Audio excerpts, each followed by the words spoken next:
આજના સૌથી મોટા સમાચારની વાત કરવામાં આવે તો મિત્રો, ગુજરાતમાં વરસાદ ખેંચાતા ખેડૂતોની હાલત કફોડી બની. કચ્છ સૌરાષ્ટ્રમાં 30% ઘટ, જ્યારે ઉત્તર ગુજરાતના દાહોદ ખેડામાં હળવો વરસાદ પડ્યો છે. હવામાન વિભાગે આગામી દિવસોમાં ભારે વરસાદની કોઈ શક્યતા જણાવી નથી, જેથી કચ્છ સૌરાષ્ટ્રમાં પાણીની તંગી સર્જાવાની શક્યતા વર્તાઈ.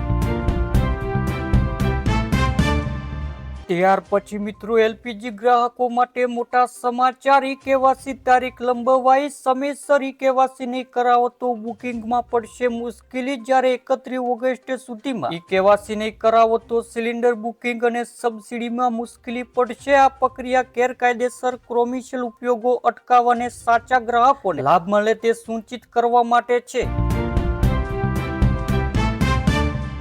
અમદાવાદમાં બંધ ઘરમાં ઘૂસી 2 ચોરોએ 22 લાખનો હાથફેરો કર્યો. ટેબલ પર બેસી શાંતિથી સિગરેટ પીધી, સીસીટીવીમાં કેદ. રક્ષાબંધન માટે વડોદરા સેન્ટ્રલ જેલની ગાઈડલાઈન જાહેર. બહેનો કેદી ભાઈઓને રાખડી બાંધી શકશે. સવારે 7 થી બપોરે 1 વાગ્યા સુધી પ્રવેશ અને આઈડી પ્રૂફ ફરજિયાત.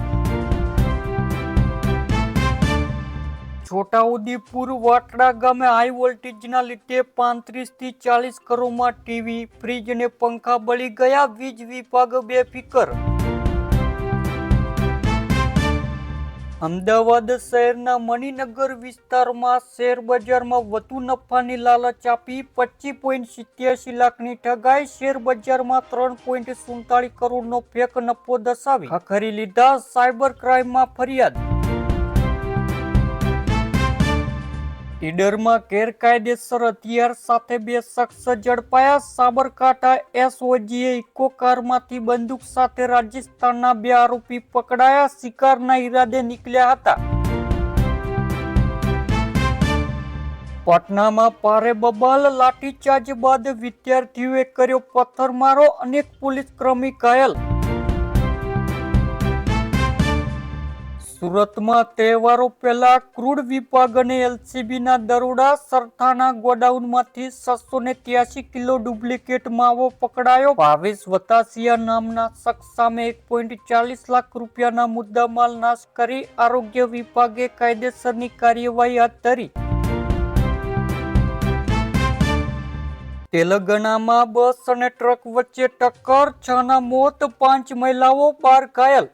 ટ્રકમાં રાખેલા લોખંડના પિલર બસમાં ઘૂસી ગયા. ત્યાર પછી એલપીજી ગ્રાહકો માટે સરકારનો મોટો આદેશ. પેટ્રોલિયમ મંત્રાલયે દેશભરમાં પીએનજી કનેક્શન ફરજિયાત બનાવ્યું. હવે જ્યાં પીએનજી સુવિધા છે ત્યાં એલપીજી સિલિન્ડર નહીં મળે. આવા ગ્રાહકોના એલપીજી કનેક્શન રદ કરાશે અને તેમને પીએનજી અપનાવવું પડશે. આ નિયમ એલપીજી કંટ્રોલ ઓર્ડર 2026 હેઠળ લાગુ કરાયો છે. સામાન્ય લોકોના વાહનો ખખડી ગયા બાદ સરકાર સફાળી જાગી. હવે E20 પેટ્રોલના નિયમો કડક કરવાની તૈયારી.